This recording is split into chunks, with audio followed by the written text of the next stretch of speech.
The rain was coming down in sheets as I drove home, the windshield wipers working overtime to clear the deluge.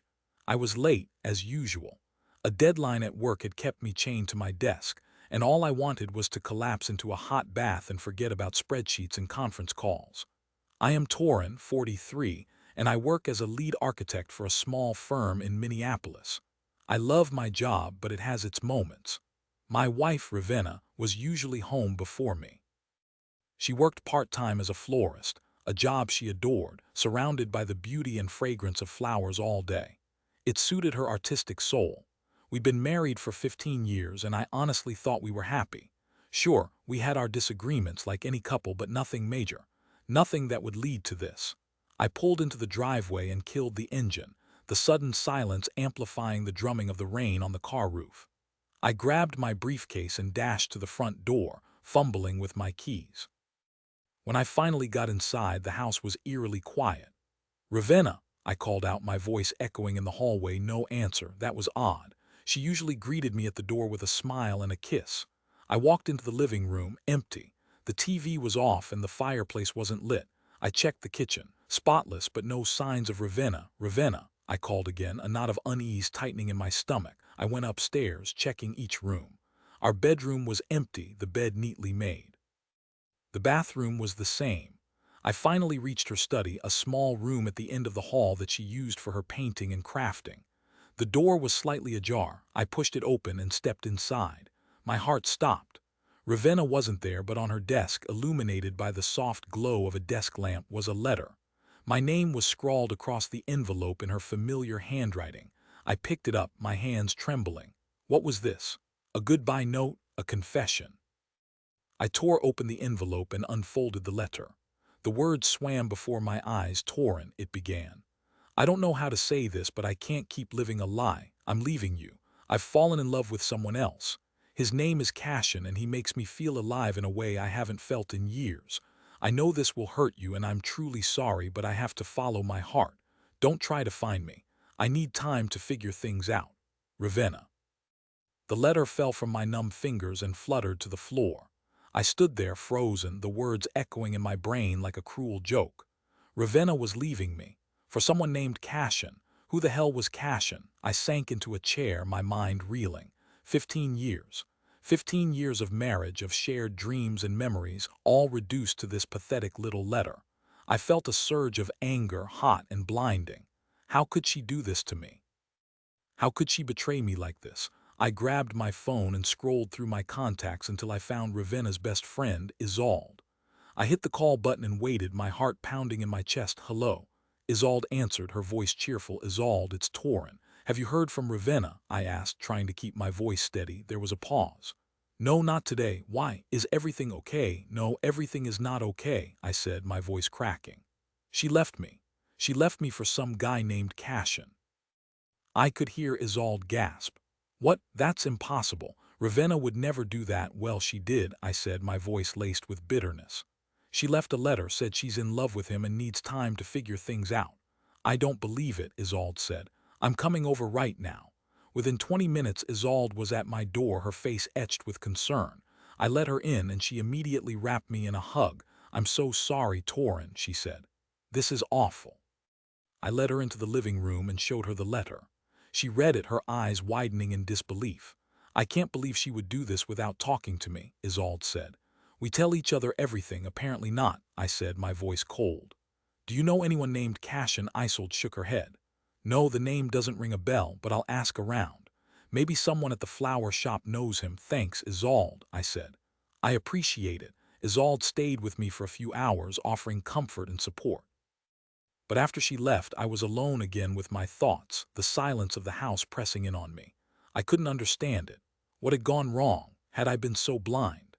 Had I been so wrapped up in my work that I hadn't noticed Ravenna was unhappy? I spent the next few days in a daze, going through the motions of my job but barely registering what I was doing. I couldn't eat, I couldn't sleep. All I could think about was Ravenna and Cassian. Who was this man who had stolen my wife? What did he have that I didn't? I started to obsessively check Ravenna's social media accounts, hoping to find some clue, some hint of her new life. But she had blocked me from everything. It was like she had erased me from her world. One evening, a week after Ravenna left, Isolde called me. "Torin, I have some news," she said, her voice hesitant. "What is it?" I asked, my heart pounding. "I asked around at the flower shop and someone recognized the name Cassian," Isolde said. "He's a regular customer.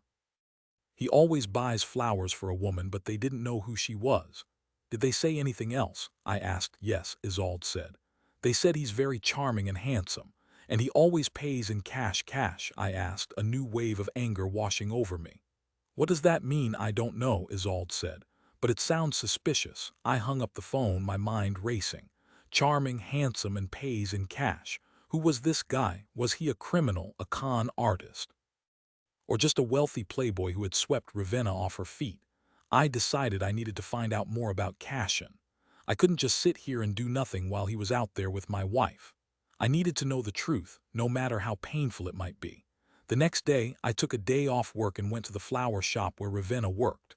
I walked inside, the scent of flowers filling my nostrils. I spotted one of Ravenna's colleagues, a young woman named Odette, arranging a bouquet. "Excuse me," I said. "Are you Odette?" She looked up, startled. "Yes, I am. Can I help you?" "I'm Torin, Ravenna's husband," I said. Odette's eyes widened. "Oh, Mr. Torin, I'm so sorry about what happened." "Thank you," I said. "I was hoping you could help me. I'm trying to find out more about a man named Cassian. I understand he's a regular customer here." Odette hesitated. "Yes, he is. He comes in every week to buy flowers. Can you tell me anything about him?" I asked. "Anything at all?" Odette bit her lip. "Well, he's very handsome," like Isolde said, "and he's always very polite. He usually buys roses or lilies, and he always pays in cash." "Does he ever talk about the woman he's buying the flowers for?" I asked. Odette nodded. "Yes, sometimes. He says she's very special to him, that she's the most beautiful woman in the world." I felt a pang of jealousy. So he was showering Ravenna with compliments and flowers while I was stuck at work, slaving away to pay the bills. No wonder she had fallen for him. "Did he ever mention her name?" I asked. Odette shook her head. "No, never. He always kept it a secret." "Did you ever see them together?" I asked. Odette hesitated again. "Yes, once. I saw them having coffee at a cafe down the street. They looked very happy together." I felt a wave of nausea. So they had been meeting in secret right under my nose. How could I have been so blind? "Thank you, Odette," I said, my voice barely a whisper. "You've been very helpful." I left the flower shop, my head spinning. I needed to find out who this Cassian was. I decided to hire a private investigator. I knew it would be expensive, but I didn't care. I needed to know the truth. I spent the next few days searching online for a reputable private investigator in Minneapolis. I finally settled on a woman named Ravenna who had excellent reviews and a proven track record. I called her and explained my situation, and she agreed to take my case. "I'll need as much information as you can give me," Ravenna said. "Anything about Cassian, Ravenna, their friends, their habits. The more I know, the better chance I have of finding them." I spent the next few hours gathering information for Ravenna. I gave her Ravenna's social security number, her bank account details, her address, and the names of her friends and family. I also gave her the description of Cassian that I had gotten from Odette. "I'll get to work right away," Ravenna said. "I'll keep you updated on my progress." I waited anxiously for Ravenna's call. Every time my phone rang, my heart jumped. I was desperate to know what she had found. Finally, after a week of agonizing waiting, Ravenna called me. "Torin, I have some news," she said. "What is it?" I asked, my voice trembling. "He found Cassian," Ravenna said. "His real name is Cassian Morrow, and he's a con artist. He has a long history of scamming women out of their money." I felt a surge of anger and relief. So he was a criminal, I knew it. "What about Ravenna?" I asked. "Where is she?" "I tracked her down to a motel in a nearby town," Ravenna said. "She's been staying there with Cassian." "I want to go there," I said. "I want to confront them." "I don't think that's a good idea," Ravenna said.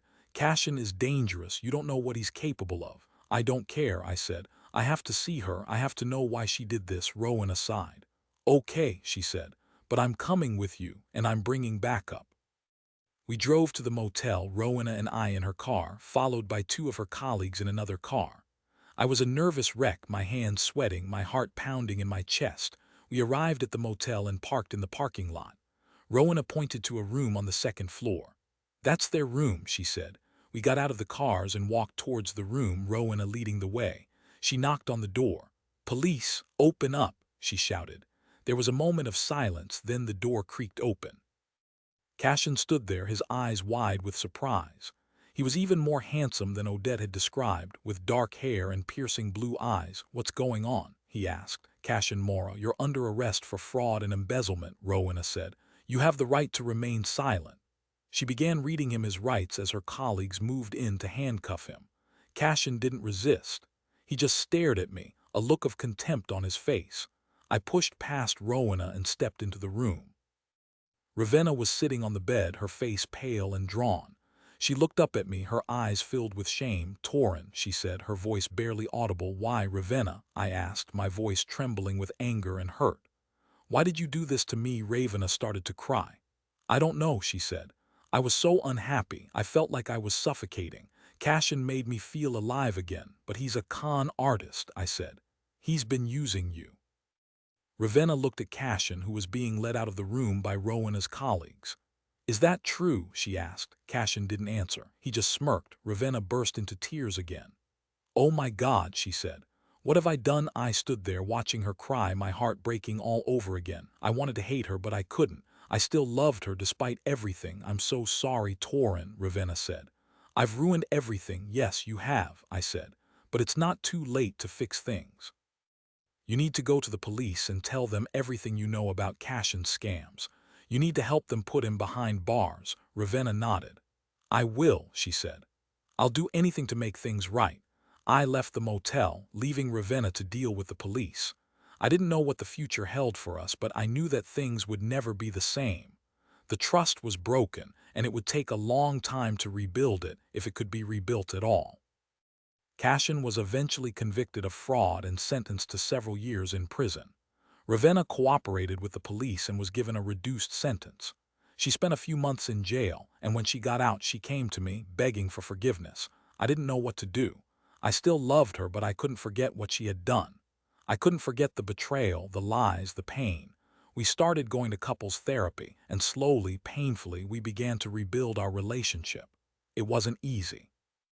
There were many tears, many arguments, many moments when I wanted to give up. But we kept trying, because we both knew that we had something worth fighting for. It's been a few years since Ravenna's affair, and we're still together. Our marriage is stronger now than it ever was before. We've learned to communicate better, to trust each other more, to appreciate what we have.